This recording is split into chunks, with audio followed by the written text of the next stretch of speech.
Radio சிட்டில star express கியூட்டான ஒரு heroine பேச போறாங்கன்னு சொன்னேன். யார் அந்த ஹீரோ? கயல் ஆனந்தி தான் இன்னைக்கு நம்ம கூட இருக்காங்க. அவங்க கூட தான் பேச போறோம். சோ ஆனந்தி நடிக்கக்கூடிய படங்கள்லாம் வந்து நல்லா இருக்கு அப்படின்னு ஒரு பேச்சு இருக்கு. இது போக நீங்க ஸ்கிரிப்ட்ஸ் எல்லாம் அவ்வளவு சீக்கிரம் ஓகே சொல்ல மாட்டீங்களாமே? அப்படி அதை பார்த்து கேட்டு யோசிச்சு ரொம்ப சூஸியா இருப்பீங்களாமே? இது உண்மையா? ஆமா, இப்போ வந்து எனக்கு ஒரு படம் சைன் பண்ண முன்னாடி ஐல் பி வெரி கிளியர், நான் இதுதான் பண்ணுவேன். எனக்கு கிளாமர் பண்ண பிடிக்காது. சோ ஃபுல் கதை கேட்டுட்டு தான் பண்ணுவேன். சோ கதை கேட்டதுக்கு அப்புறம் தான் சைன் பண்ணுவீங்க. பட் இந்த காஸ்ட் எல்லாம் யாரு? ஹீரோ பெரிய ஆளா தான் இருந்தா நான் படம் எல்லாம் சைன் பண்ணுவேன் அப்படிலாம் இருக்காது? அது இல்ல, அப்படி எதுவுமே இல்ல. அதனாலதான் நான் பண்ணல பெரிய ஹீரோஸோட. ஓகே, அப்படிலாம் எதுவுமே இல்ல. பட் ஸ்கிரிப்ட் நல்லா இருக்கா அப்படிங்கறத நான் நல்லா பாத்துட்டு தான் பண்ணுவேன் அப்படின்னு சொல்லிருக்காங்க. நீங்க ஜிவி பிரகாஷ் கூட வந்து 3 படங்கள் ஒர்க் பண்ணிருக்கீங்க. சோ அதிகமா நீங்க ஒர்க் பண்ண ஹீரோ அவர் தான். சோ அவர் கூட ஒர்க் பண்ண எக்ஸ்பீரியன்ஸ் என்ன மாதிரியான ஒரு பர்சன்? யூஸ்வலா எனக்கு தெரிஞ்சு ஜிவி அவ்வளவா பேச மாட்டாரு, ஒரு சில வார்த்தைகள் தான் உங்கள மாதிரியே. So how was it working with him? ஆமா, ஜிவி ஆஸ் அ பர்சன் ரொம்ப ஸ்வீட், டவுன் டு எர்த், சொல்லவே வேணாம். And he is very comfortable. We are very good friends. அதனால ஆக்டிங் பண்ணும்போது அந்த கம்ஃபர்ட் ஜோன் இருக்கும். அதனால நல்லா போயிடுச்சு அப்படின்றாங்க. சோ ஆனந்தி நிஜமாலே ரொம்ப ரொம்ப ரிசர்வ்டா? Simple, very simple. அதிகமா பேச மாட்டேன். Takes time.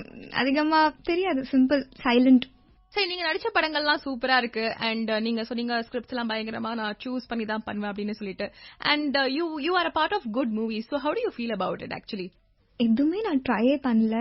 பை சான்ஸ் எல்லாமே அப்படியே வருது, all the offers. And I'm so thankful. எனக்கு நல்ல பெரிய டைரக்டர்ஸோட ஒர்க் பண்ண சான்ஸ் கிடைச்சிருக்கு. And I'm a part of good films. அதனால எனக்கு ரொம்ப சந்தோஷமா இருக்கு. இது எதுவுமே நான் ட்ரை பண்ணி ஆகணும் அப்படின்னு ஆகல. It happened. வண்டர்ஃபுல். சோ உங்களுக்கு தமிழ் வந்து ஐ திங்க் இப்பதான் கத்துக்கிறீங்கன்னு கொஞ்சம் நல்லா பேசுறீங்க. But what is your mother tongue? வீட்ல என்ன பேசுவீங்க?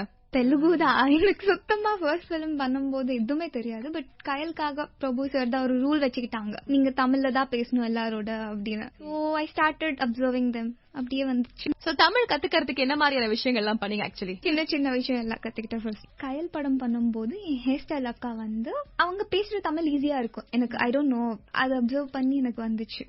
சோ தமிழ் எப்படி கத்துக்கிட்டாங்க? சுத்தி 4 பேர் பேசும்போது என்னோட ஹேர்ஸ்டைல் அக்கா வந்து அவங்க பேசுற விஷயங்கள் எல்லாம் பார்த்து அப்சர்வ் பண்ணி கஷ்டப்பட்டு தமிழ் கத்துக்கிட்டேன். இனிஷியலி எனக்கு தமிழ் சுத்தமா தெரியாது அப்படிங்கறத வந்து ரொம்ப அழகா தமிழ்லயே சொன்னாங்க. இஃப் நீங்க நினைச்ச ப்ராஜெக்ட், நீங்க ஆசைப்பட்டு எடுத்த ஒரு ப்ராஜெக்ட் வந்து if it's not going well, how do you take it? Because அதுல வந்து அவ்வளோ எஃபர்ட்ஸ் போட்டிருப்பீங்க, அவ்வளோ ஹார்ட் ஒர்க் இருக்கும்.